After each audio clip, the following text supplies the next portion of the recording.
The days of parents having to buy school uniforms from a single school-nominated supplier could soon vanish. This as the Competition Commission is finalizing its probe into anti-competitive behavior in the sector. It's very good that we have this dialogue. This is the first dialogue that brings together all these stakeholders for these things to be discussed. And our worry about these long-term persistent contracts is that they lead to higher prices and they exclude other potential suppliers from participating in markets.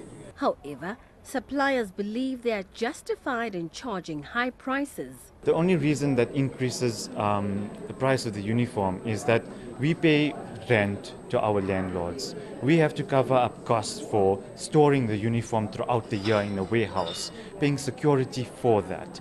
Also taking into consideration that some rejects might occur. Parents may return it after damaging it or changing schools after a week. That too also theft in the store, in the warehouse, fire. There's a lot of elements that we need to cover up costs for that increases the price of the uniform. The investigation followed complaints about the high price of school uniforms. Most parents have been coming to me to say uniforms are completely unaffordable.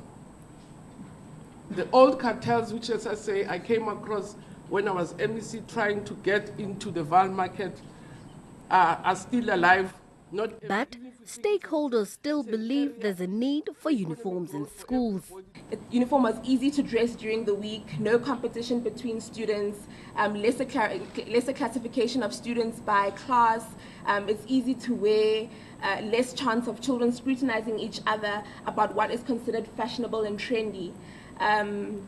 Oneness, equalness, equality. Uniform sets the standard for dress code, professionalism. The Commission has now warned of possible prosecutions. This if the department does not act to rid the sector of these monopolies.